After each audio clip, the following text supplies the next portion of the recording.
Okay, well, welcome everybody. This is a session that we are going to do with Wesley Huff. He's a friend all the way from Canada, and you will greatly enjoy him, and you can watch a lot more stuff of his on the internet. And we're going to look at the origins of the Bible, because this is a question that a lot of students have as to where we got the Christian scriptures even before we start to study them. So let me give you a short introduction to Wesley Huff and his ministry, and then I'm going to hand it over to Wesley for his presentation for an hour. This is obviously a course prescribed material, and it will be of great benefit if you as a student watch this and go through this. So let me give you a short description and a little bit of a biography of Wesley. Wesley Huff was born in Multan, Pakistan, and spent a portion of his childhood in the Middle East. He holds a BA in sociology from York University and a master's in theological studies from Tyndale University. And he's currently a PhD student at the University of Toronto's Wycliffe College. So Wesley, welcome to you. And I hope the students will enjoy this talk. I know they will. But I'm going to hand it over to you. You are welcome to start. And if you want to give a short introduction of yourself, if I've missed anything, you're also welcome to do so.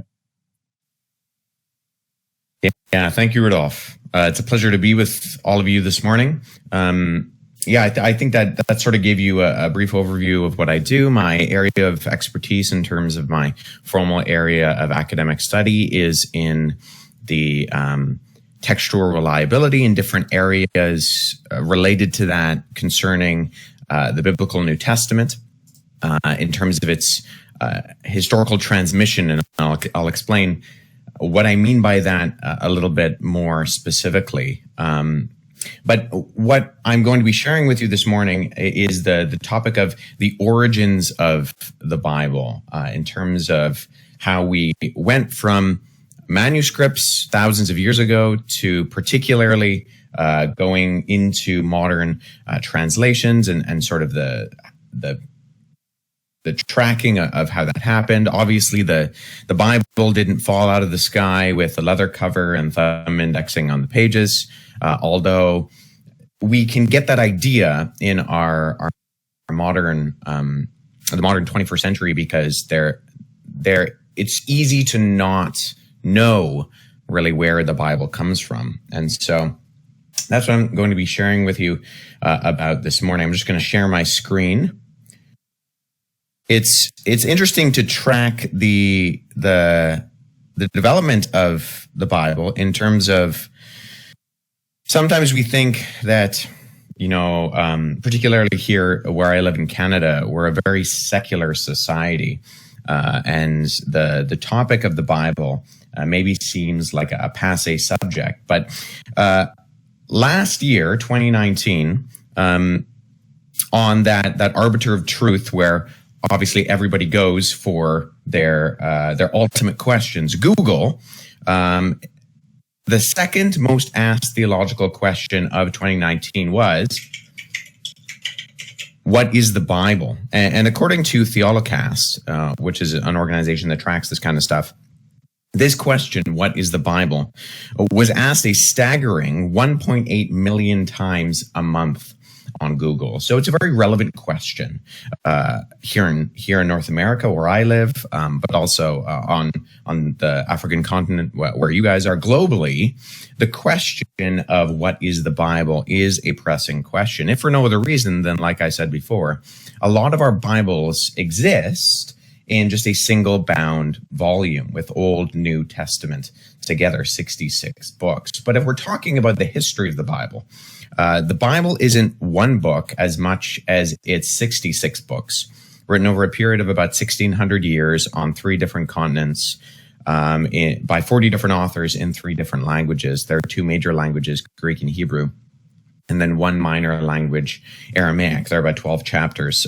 in total within particularly the Old Testament in Aramaic. And so we're dealing with a collection of books that exists over a long period of time and has a lot of complexities, bodies of literature that are incorporated within it. And there are all sorts of other things that we could say about what we call the Bible. And I'm going to be using the term the Bible and the Scriptures a little bit synonymously. And the reason I do that is because depending on where you are globally, the term Bible may be the main term of use, but scriptures, the Christian scriptures, may also be the normative position in terms of referring to what we call the Bible. And in one way, Bible is not a biblical word as much as scripture is a scriptural word. And there are all sorts of topics and areas that we could talk about when we talk about the Bible, philosophically, historically, theologically, and so on. But in terms of the topic this morning, I think what I'm going to be doing is concentrating particularly on the New Testament in particular, but I might touch on briefly the Old Testament. If for no other reason than the New Testament is what is the culmination of the Christian scriptures, in particular referring to the life of this guy Jesus, who is predicted in the Old Testament and then comes on the scene in the New Testament. And a lot of, if not most of the critiques of scripture are in the area of the New Testament for a few specific reasons. But one of which is that there's a lot of conspiracy and confusion in regards to the books of the Bible primarily. If we're talking about the origins of the Bible, there are a number of ways in which we see particular critiques of that subject. But one of the critiques that has increasingly become more and more popular, especially now that we're coming up to the time frame of Easter, but particularly around Christmas and Easter, there's always some sort of sensationalism in the media about lost books, books of the Bible that are discovered that maybe some of us haven't heard about before, but bear the names of individuals who we do recognize, guys like Peter or Judas or Mary Magdalene. And so every once in a while, we get these stories of these gospels, these biographies of Jesus that are discovered that don't represent what we have in our Bible, that give us a different picture. When I was growing up, there was a particular documentary that came on the television at one point in time, done by the BBC, where the beginning of this documentary really brought me to a place where I didn't know how to respond to it personally. So basically, what the video outlined was that you had this individual who was saying things like he was ordained as a priest in the Church of England.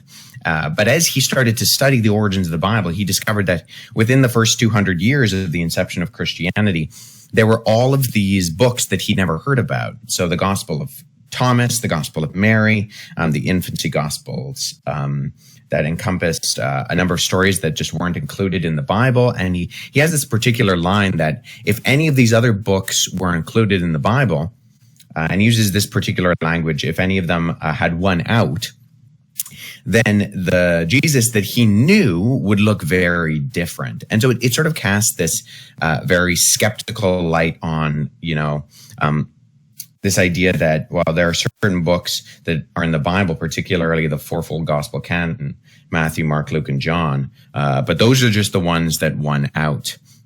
So what I want to do in this particular talk is highlight a couple of dates and a couple of individuals in a couple of places that give us a background to this. One of which was 1934 in Germany, because 1934 was a big year for Germany. It was actually the year that Adolf Hitler became Führer and complete head of the Nazi German party. And it wasn't too long after that before Germany invaded Poland and started World War III. But 1934 was a big year in Germany for another reason. Very quietly behind the scenes, a book was published that would eventually change the landscape of biblical studies. And this book was published by a guy named Walter Bauer in 1934. And the title of it was Heresy and Orthodoxy in Earliest Christianity, Hitler's Rise. This book wasn't much of a news story, and Bauer's book didn't have much of an impact at first. However, in 1971, it was translated into English, And at that point, when it got into the hands of the English-speaking world, particularly in North America, but not limited to that, it started to change the landscape of biblical studies in general. And what it argued for was what's now known as the Bauer thesis. And the Bauer thesis argues that early Christianity, within its inception in the first century, after Jesus' life, this itinerant Jewish preacher who lived in the first century in Galilee, after his death, there was a bit of a theological mess that took place after, in the sense that Christianity, the Bauer thesis argues, was a bit of a theological quagmire. So the idea is that you had all these different groups who were fighting and competing for who was actually Christian. And no one could get along, no one could agree on who Jesus was and what he taught and how to be saved and what God was like and what Christian theology was. In other words, there's no such thing as Christianity. Instead, there's Christianities, plural. And the Bauer thesis argued for diversity. All of these groups had their own books, their own writings that they valued and thought were scriptural. And according to the Bauer, the books that we have today are just the books of the theological winners. And that's sort of the language that you've heard in this BBC documentary in the opening clip. If the Gospel of Peter had won out, is one of the lines that the moderator uses. And so the Bauer thesis, I think, has been roundly refuted for centuries by scholars. But as of late, this idea of Christianities has made resurgence in a number of the popular level works that have been published over the last few decades. The chief of which we can think of is the Da Vinci Code, which, although it was published more than a decade ago, still makes inroads in terms of this idea that there is behind the origin of the Bible some sort of conspiracy of individuals who voted and chose the books of the Bible, particularly the books that we have over and above other books. There was an article in The Atlantic in 2016, and the author of that article, Ariel Sabar, plays on this when he says, after Constantine converted the Roman Empire to Christianity in the 4th century, the church leaders began canonizing the small selection of texts that formed the New Testament. Christians with other views were branded as heretics.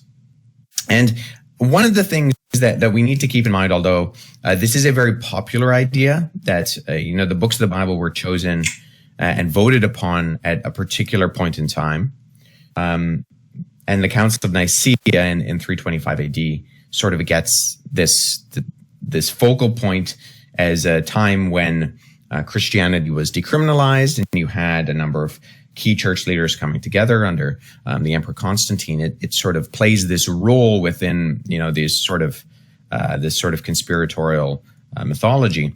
What we need to keep in mind is that the Council of Nicaea had absolutely nothing to do with the choosing of the books of the New or Old Testament. Although if you go on the internet, that's something that you hear a lot. And so what we're going to be talking about, among a few other things, is the phrase and word canon. And the word canon is simply a word that means rule or list. So when we're talking about the canon of the Bible, we're talking about the 66 books that are in our Bible today. And I'm also going to be using another word, apocryphal. And when I use that word, what I'm talking about is anything outside of the biblical canon, anything that exists in a body of literature of things that just aren't in our Bible, but get this sort of rap as left out or not chosen or hidden or lost in some of the literature that we see. Now, if we're talking about the Old Testament, although I'm going to focus on the New Testament in particular, we do see within history the idea of the books of the New Testament, or Old Testament, rather, being established at a particular point in time.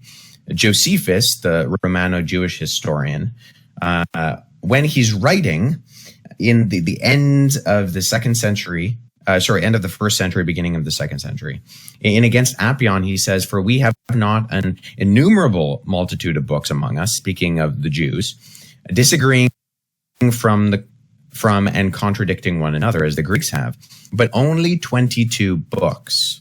And so this is a common number you see. It's either 22 or 23 specifically. Now you might be thinking, well, we don't have 22 or 23 books in our Old Testament. We have more than that. The number's in the 30s. And so what do we do there? Well, actually, we don't have a different number of books in our Old Testament. We have the same number. They're just in a different order. So the Hebrew Tanakh, the Torah, the Nevi'im, and the Ketuvim, which is the Hebrew scriptures, which are rendered as the Old Testament in the Christian Bible, have the exact same number of books, although we do things like we split up the prophets. We have 1st and 2nd Kings and 1st and 2nd Chronicles, where in the Hebrew Tanakh, it's just Chronicles and Kings. And so although there's a different grouping of those books, we have the exact same number as the Hebrew Canon. And in Josephus's Antiquities of the Jews, he says, now that scripture referring to the old, what we call the Old Testament, and he has this preface, which is laid up in the temple. And what I think we can take from this is that the books of the Old Testament, especially during the time of Jesus, were not really under dispute. That number of 22 that Josephus mentions, or you'll find 23 elsewhere, that are what we have encompassed in our Old Testament, was established in Jesus's day and were, as Josephus said, laid up in the temple. And there's just a little graph just to show that the 22 or 23 books, although we have 39 in our Old Testament, once again, we have the exact same number of books. And just as an aside, when we're talking about the historical reliability of the Old Testament, it's interesting to look at throughout history. Archaeology really wasn't a field until about the time of Napoleon, when Napoleon and his army started to go to places like Egypt and dig up things from the sands of Egypt.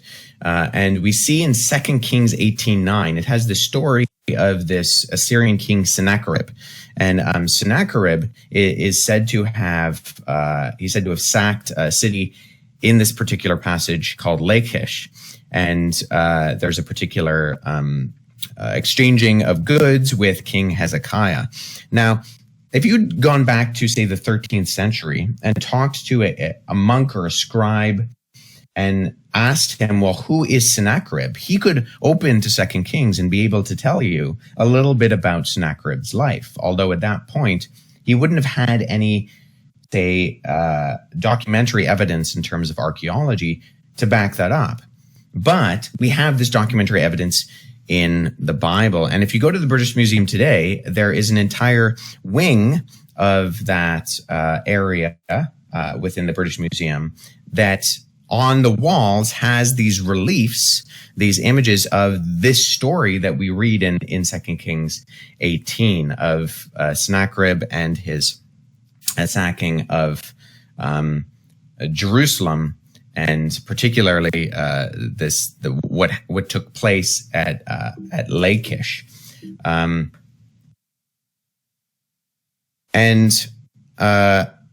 this is true for a number of stories within the Old Testament. Time and time again, what we have in the Old Testament is a level of historical reliability. And when we get to the New Testament, we have statements that show why certain writers within the Bible are doing what they're doing. If you turn to the beginning of Luke's gospel, he has this preface where he says, "Many have undertaken to draw up an account of the things that have been fulfilled among us, just as they were handed to us by those who from the first were eyewitnesses and servants of the word.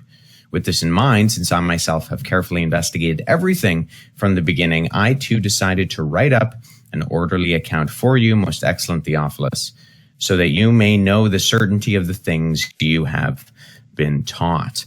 And so what we see with the Bible is we see a level of historical accountability of what the ancient authors are doing.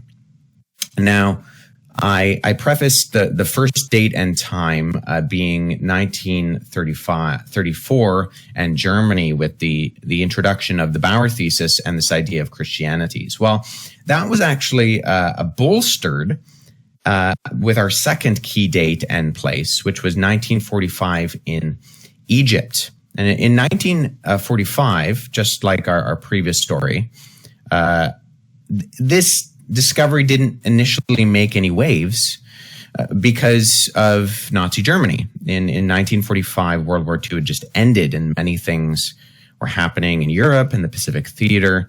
And not many people were paying attention to the events of a shepherd in the backwaters of Egypt.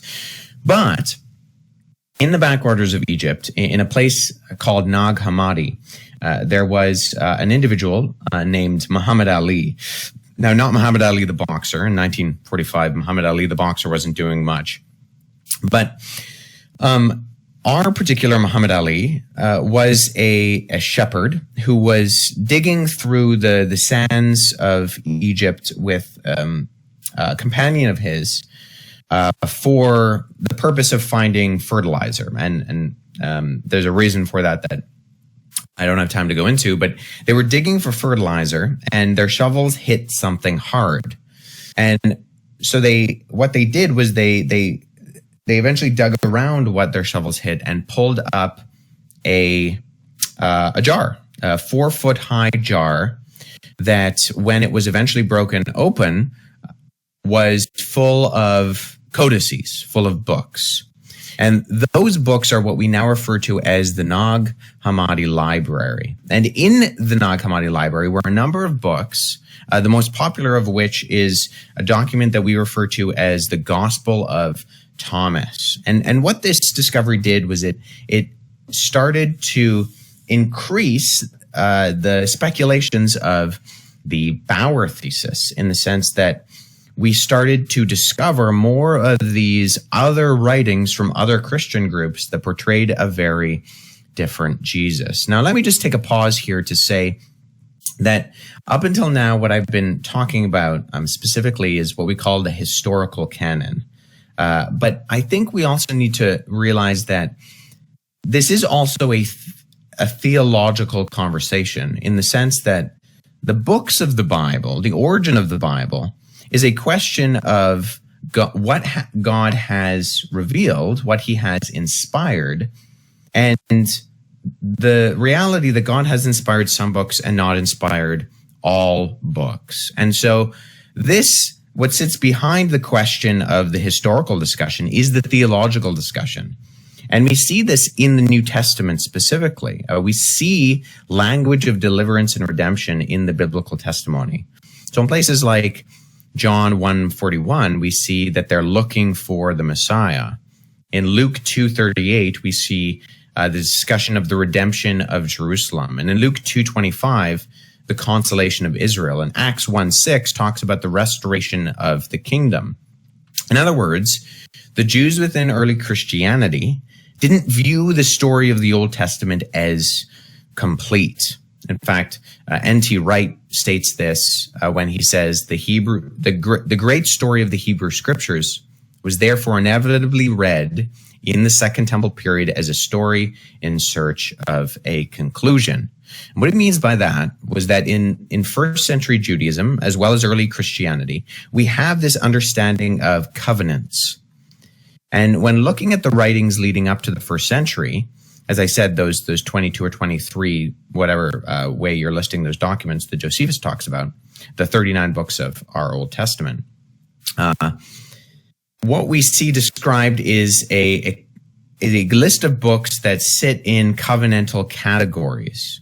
And the Jewish people understood that the actions of God throughout history were seen through the lens of covenantal promises. So what's interesting is that when we get to the earliest Christian writings, this idea of God speaking to his people, establishing promises, establishing covenants, was immediately followed up by written documents. And this is what New Testament scholar Michael Kruger puts when he says the acts of Jesus circulating in the Kerygma, the oral stories of Jesus, and recorded in the Gospels were framed in the context of Jesus bringing with him a new covenant. So the Last Supper was understood as a covenantal meal, as Jesus describes it in Luke 22, Matthew 26, and Mark 12.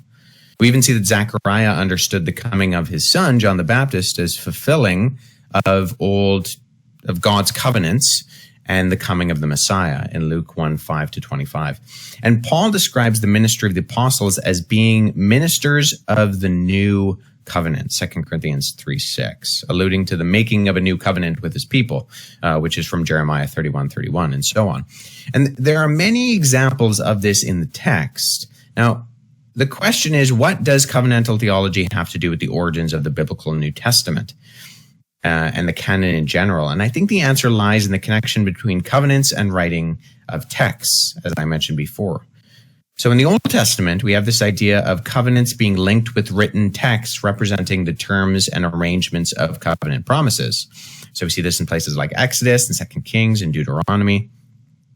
Therefore, if the early Christians themselves were immersed in this covenantal structure, because the first Christians were Jews, then they had this mind frame that is not hard to imagine that the new covenant through Jesus Christ was also being received with written texts. So these Christians, by virtue of their Christian heritage, would have naturally seen the promises manifested in conjunction with written scriptural books. So we see the promises of the new covenant with the Messiah coming, and the expectation, I think, it's not a stretch to say, would then have had the question on the minds of the earliest Christians, okay, well, where are those promises? Where are those followed up with written texts? And I think we see snippets of that within books like the Gospel of Matthew, which picks up with a genealogy that really sets the framework for who Jesus is.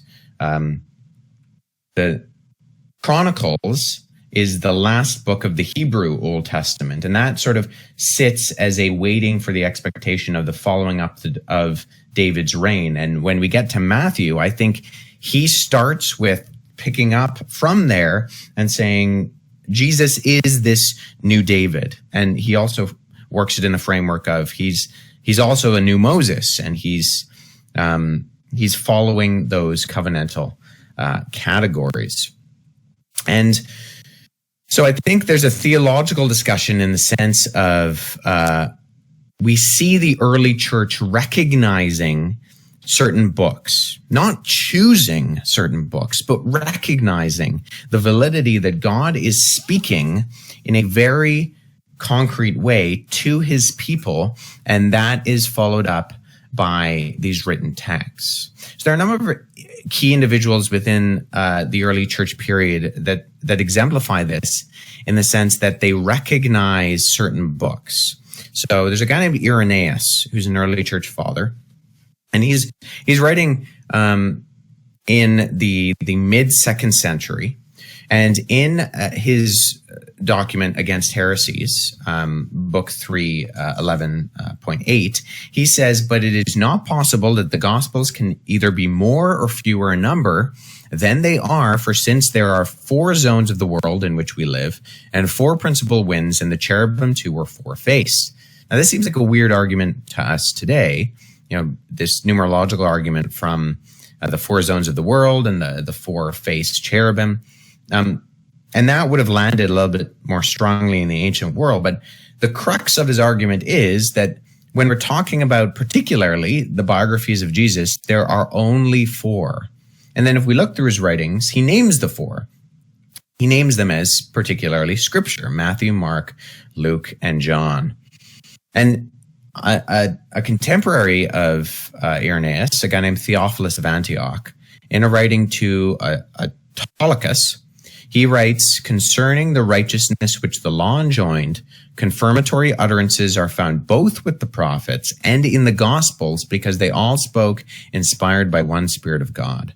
Now, that's a big statement that the prophets who had this thus saith the Lord statement spoke in the same way and with the same authority as the gospel authors did. And that, I think, we see this acknowledging of these other books that come later, particularly the Gospels, but also the other, what makes up the 27 books of our New Testament.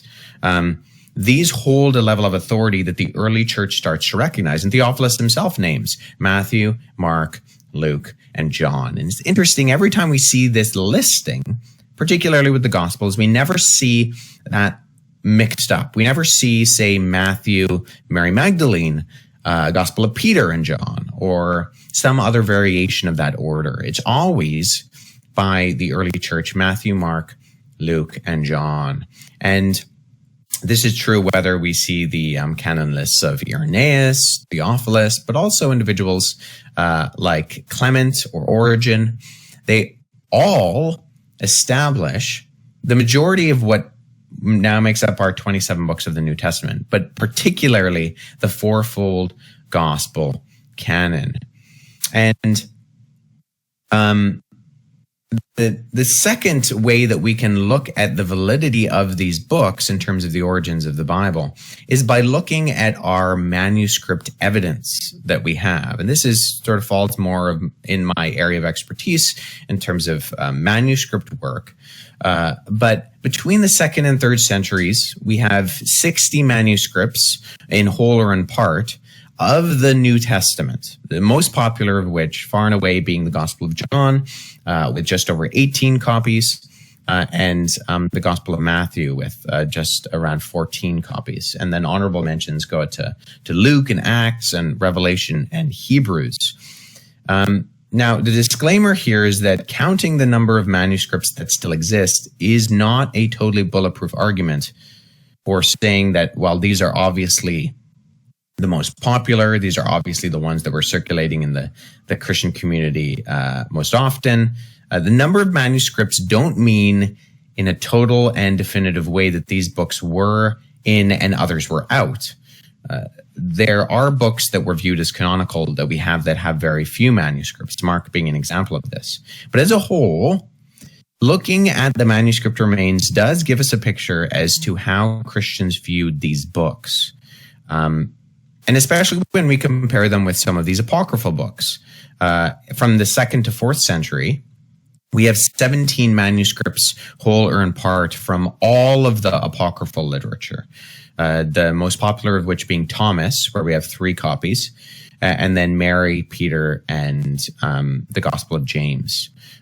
So those Gospels, Gospel of Thomas, Gospel of Mary, Gospel of Peter, and Gospel of James were the most popular. But they don't even compare to what we see in terms of the numbers circulating throughout the Christian world at that time. The late scholar Larry Hurtado, in his writing, The Earliest Christian Artifacts, says the low number of apocryphal manuscripts do not justify any notion that these writings were particularly in favor, and that whatever circles used these writings were likely a clear minority among Christians of the 2nd and 3rd centuries. And so that may beg the question for us today, well, then what was the category that led to the acceptance of some books in the Bible and not others? Where did this list of the 66 and particularly the 27 of the New Testament come from? Now, scholar F.F. Bruce says that, quote, one thing must be emphatically stated: the New Testament books did not become authoritative for the church because they were formally included in a canonical list. On the contrary, the church included them because she already regarded them as divinely inspired, recognize their innate worth and generally apostolic authority, direct or indirect. And so if you were to go back in time and talk to, say, second century Christian and ask, why did you choose these books over other books? I think in one way they would look at you a little bit funny and say, what do you mean choose? We aren't choosing books as much as we're recognizing the authority of the books that were passed down to us from the apostles. And in that way, if we want to talk about a criteria, one of the key things that the early church was looking at when they were looking at compiling what eventually became the Bible was this idea of apostolicity. The question, does it go back to an apostle or someone who knew an apostle? And there were a lot of books, even what we would consider orthodox books in the sense that they had the right teaching, books like the Shepherd of Hermes and the Epistle of Barnabas, or even the Didache, that were very, very early writings and that were circulating within the Christian community, but they just didn't have a connection to an apostle or someone who knew an apostle. And so when the church was compiling these books that they were recognizing as scripture, they looked at some of these other books and they said, well, we can't definitively say that they had this direct connection with Jesus in the sense of connecting them to the apostles. So in that way, the main criteria, if we even want to put it that way, was that these books, these documents, had a direct connection with the teaching of Jesus from the apostles. Does it go back to someone who was an apostle or knew someone who was an apostle? And that would be our first key criteria of sort of the origin of the Bible. The second within the early church was, as I mentioned already, orthodoxy. Does it represent the right teaching that the church saw being passed down from the apostles to those first churches? And then another one was Catholicity. So just to preface, when I use the word orthodoxy, nothing to do with the Greek Orthodox Church or the Eastern Orthodox Church. That word orthodox is simply a compound word in Greek, orthos, meaning straight or right, and doxa, among its many definitions, simply meaning opinion. So when we talk about orthodoxy, we're talking about the right teaching, the right opinion. And so the church had an established understanding from the apostles themselves of what the teaching of Jesus was.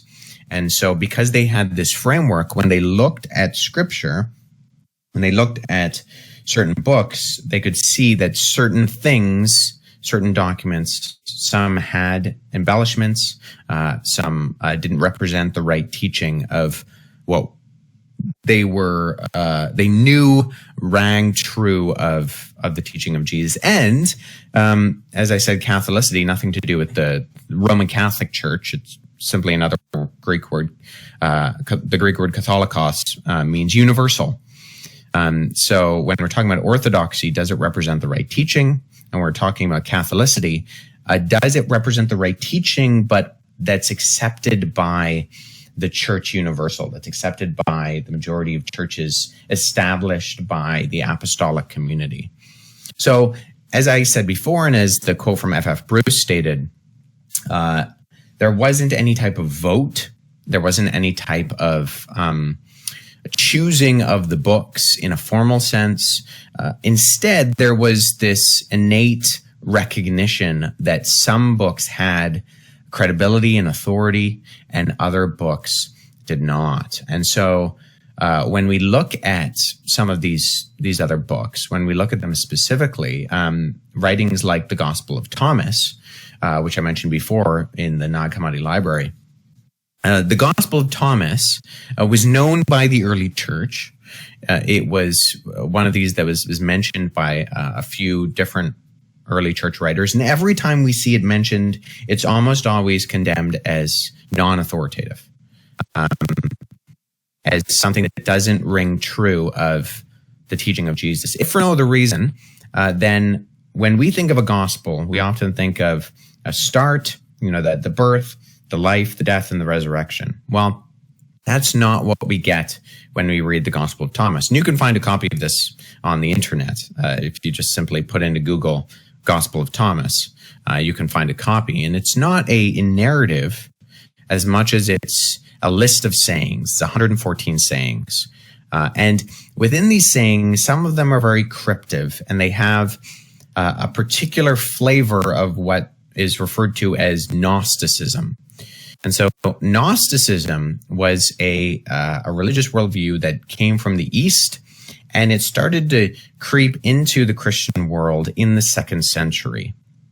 So anytime we see a gospel or another document that claims to be Christian but has some of this Gnostic tinge to it, we know it's already too late, because it's already being pushed into a time frame when Jesus wasn't around, and the apostles weren't around. And particularly in the teaching of Gnosticism, in biblical Christianity, salvation is something that is done for us, external to us, based on the finished work of Christ. But according to Gnostics, salvation was not something outside of you. It was actually something that was inside of you. It's not just that Jesus is divine, but you are divine. And there's a spark of divinity that exists in each of us. And if we unlock this divinity through secret knowledge, gnosis, that's what that word means, knowledge, then we realize the divinity that is in us. And the early church recognized this right off the bat. This is not the teaching of Jesus. This is something else. This is a mysticism that is not compatible with Christianity. And so that's what we see in writings like the Gospel of Thomas. And so the early church recognized this very quickly, right off the bat, and said, the Gospel of Thomas is automatically out. This is true for other writings as well. Actually, let me just give you the last verse of the Gospel of Thomas, Logion 1:14, may illustrate this for you. So the last verse of the Gospel of Thomas says, Simon Peter said to him, Jesus is in this context, said to Jesus, let Mary leave us, for women are not worthy of life. Jesus said, I myself shall lead her in order to make her male, so that she too may become a living spirit resembling you males. For every woman who will make herself male will enter the kingdom of heaven. And that's how the gospel ends. And so, I mean, I think you can see from hearing that it's not an Orthodox Christian teaching. And the early church recognized this type of thing when they looked at these documents. And I once heard a lecture by the scholar Craig Evans. And in the Q&A, someone asked, why aren't any listed a few of the other books? Gospel of Thomas, Gospel of the Hebrews, Gospel of Truth. Why aren't these in the Bible? And Craig Evans, although a little bit cheekily, his response was, well, you go read them, and then you can come and tell me why they're not in the Bible. And what he meant by that was that when you read these other documents, you see that there's this subject matter that is just, it's strange. It goes beyond simply what some skeptics have a beef with the Bible in terms of miracle stories. If you compare the canonical Gospels and the New Testament as a whole with some of these other apocryphal writings, you find that the New Testament is actually rather matter of fact. Whereas these other writings, they have these sensational stories. Just to give you another example of this, the Gospel of Peter also disqualifies itself in the sense that it has a Gnostic flavor, but it has a particular Gnostic flavor of what's called Docetism. The Docetics were a group that had adopted an idea of dualism in the sense that they believed, much like the ancient Greco-Roman world in general, that the physical was bad and the spiritual was good. And so if Jesus was divine, he could not be physical. And so he only seemed to be physical. And that's where they get the title that we give them, the Docetics, because that Greek word dokein means to seem or to appear. And so in the resurrection narrative that we have in the Gospel of Peter, Jesus comes out of the tomb, and it has like the camera rolling on the resurrection event. He comes out of the tomb and he's this super Jesus. His head is in the clouds and he's floating. And the reason for that is because Jesus isn't physical. Many of these docetic Gnostic type of writings have Jesus just sort of floating around. On the cross, he's not really experiencing the pain and suffering of physical death and the weight of God's wrath and sin, because he's not really there. He's just appearing to be there. And anytime we see this Gnostic flavor, we know it's 2nd century and later. And so that automatically disqualifies it from being linked to an apostle. Although the majority of these documents have the title of an apostle's name, as you might have picked up. Gospel of Thomas, Gospel of Peter, Gospel of Judas. These are individuals in the Bible. And the reason for that is that nobody's going to read the Gospel of Rudolph. Sorry, Rudolph. Nobody in the early Christian community knows who Rudolph is. But they know who Peter is. And so what they do is they take their theological writings and they slap Peter's name on it, because that gives it a level of authority. So nowadays, plagiarism looks like me taking my work and putting your name on it. Sorry, the other way around. Me taking your work and putting my name on it. I take what you write because I think it's great. Rudolph's a very good writer. So I take his articles and then I put my name on it. And that's plagiarism. In the ancient world, though, sometimes what we see is we see an individual taking their writing, establishing their personal theological views, and then to give it authority, they put Peter's name on it, or they put Thomas's name on it, or they put Mary's name on it, because the early Christian community knows who those people are. And so in terms of the books of the Bible, the early church is recognizing certain books that have a level of authority, and particularly the Gospels were not in question. Matthew, Mark, Luke, and John always had a level of credibility to them. But there were some books that the dust had to settle on the canon, specifically. And the reason for that also had to do with some of these other books that were floating around. So if you have a number of books that have the name Peter associated with them, then when you get a 1st and 2nd Peter, the church want to make sure that those actually can be traced back to an apostle. Or 2nd and 3rd John also had this issue because they wanted to go through the due diligence of making sure they could connect it to an apostle. And so by the time you get to, say, the 3rd or 4th centuries, you have this verification process of the early church making sure that they could verify a recognition of this having an apostolic authority for these books. And so that has to do with the books of the Bible. And just as I finish up, let me also say that not only do I think we can have a strong assurance in terms of the origins of the Bible, of the books, but of the text as well.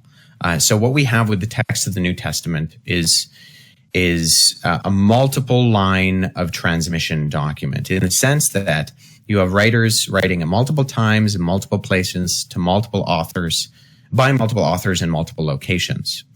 And between the 1st century when they were written and the 4th century, these were spread over the ancient world at an incredible rate, simply because the early Christians wanted the gospel message to go out.